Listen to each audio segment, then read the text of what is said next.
ఏం ఈ మాట్లాడతారు? ప్రభుత్వం వచ్చిన దగ్గర నుంచి రాష్ట్ర ముఖ్యమంత్రి తీసుకున్న నిర్ణయాల్లో మొత్తం వ్యవహారం అంతా భూముల చుట్టే తిరుగుతుంది, ఉమ్, వేరేది కాదు. రామన్న పోర్టులో డ్రై పోర్ట్ పెడతామన్నారు, ఉమ్, వాళ్ళకి చెప్పింది అప్పుడు అదట. ఇప్పుడు వచ్చేసింది అంబుజా సిమెంట్, ఇక్కడ మూసి అటొక కిలోమీటర్ ఇటొక కిలోమీటర్ ప్రక్షాళతో పాటుగా బ్యూటిఫికేషన్, ఇది భూమి. ఇప్పుడు చూసుకుంటే ఫార్మాసిటీ, ఇప్పుడు అది చూసుకుంటేనేమో ఫోర్త్ సిటీ అట.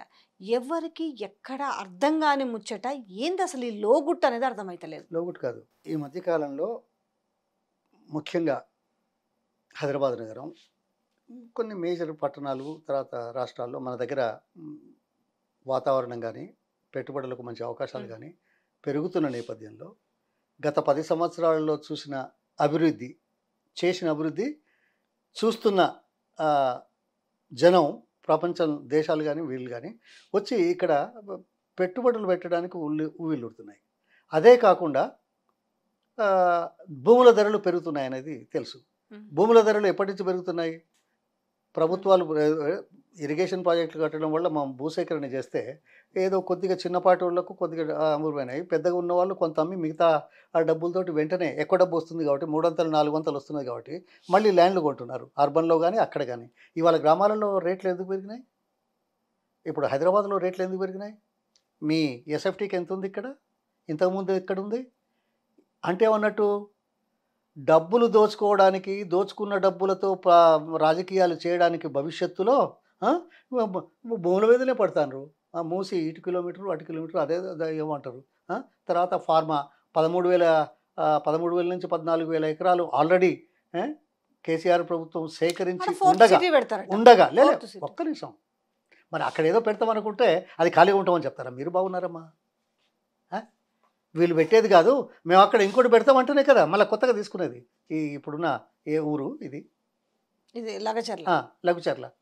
లఘుచర్లలో కొత్తగా ఎందుకు తీసుకుంటున్నావు అంటే సమాధానం చెప్పాలి కదా, ప్రజలు నమ్మించాలి కదా. ఏం చెప్తావు? ఆ 14,000లో ఇంకా చాలా పెద్దది చేస్తున్నాం, అది పెడతలేము. కానీ ఇక్కడ మాత్రం 1,700 2,700 ఎకరాలలో మేము ఇది చేస్తాము. ఎవరి?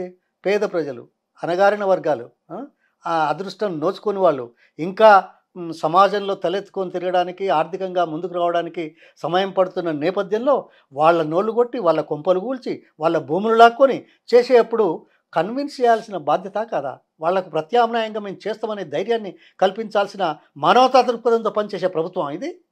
ఏం చేసాం? మీరు చెప్పాలంటే చాలా ఉదాహరణలు ఉన్నాయి. నేను 11 గంటలు కూర్చున్నాను ఏది ఉత్తమ్ కుమార్ రెడ్డి కాన్స్టిట్యున్సీలో హౌస్టిస్తో ఒప్పుకునేందుకు. ఆ తర్వాత 7 గంటలు జే బ్లాక్లో కూర్చొని వివిధ డిపార్ట్మెంట్లతో కలిసి సమస్య పరిష్కారం చేశాం. ఆ ఓట్లతోటే కదా ఆయన మొన్న ఫస్ట్ టైం 2014లో గెలిచిన తర్వాత నాతో అన్నమాట, ఇది రికార్డులో చెప్పడం మంచిదో కాదో నాకు తెలియదు, అన్న నువ్వు చేసేపటికనే అయింది, లేకుంటే నేను ఓడిపోదు అనే మాట. ఎందుకు? హౌస్టిస్ అంతా ఓటేశారు, అందులో ముఖ్యంగా సెటిలర్స్. ఈ ప్రాజెక్టు భూసేకరణ జరగకంటే ముందు సంవత్సరానికి వరదలు వచ్చినప్పుడు మాత్రమే ఒక్క పంట పండుకునే వాళ్ళు ఇప్పుడు 3 పంటలు పండించే పరిస్థితుల్లో చాలా మీద పడి నా దగ్గరకు వచ్చే మాట్లాడు తెలుసు. నేను ఖమ్మంలో దాడి కోసం వచ్చారు, ఏది భూసేకరణ చేస్తూ ఉంటే ట్రైబల్స్ చేస్తే వాళ్ళు లోపలికి రానియలే. నేనే బయటకు వచ్చి గేట్ అవుతల గెస్ట్ హౌస్ ముందు దాదాపు 2 గంటలు బాజార్లో కూర్చొని ఎండలో వాళ్ళతో మాట్లాడా. మీకు ఇట్లా వస్తుంది, ఇది వస్తుంది, మీరు చెప్తున్నారు అవుతుందా అనే ప్రశ్నలు అడిగారు. కేసీఆర్ గారు మా వాసాలమారిలో, కేసీఆర్ గారు ఫామ్ హౌస్లో రైతులతో మాట్లాడారు.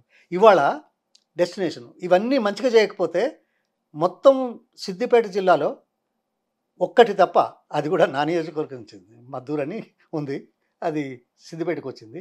ఆ ఒక్క జడ్పీటీసీ తప్ప మిగతా జడ్పీ లోకల్ బాడీస్ అన్నీ ఫుల్గా గెలిచారు కదా 2018 తర్వాత.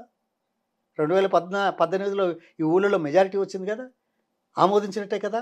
ఇప్పుడు జాగలు కోల్పోయిన వాళ్ళకి ఇంకో పాయింట్, అప్పుడు అంతా 80 గజాలు ఏదో ఇచ్చేది, ఇక్కడ 250 గజాలు ఇచ్చాము. ఇవాళ ఊళ్ళో ఎంత ఉంది తెలుసా? 20,000 గజం. ఈ ఫ్రీగా ఇచ్చిన దాంట్లోనే 50 లక్షల ఆస్తిపరులైనారు, అది ఇల్లుగాక.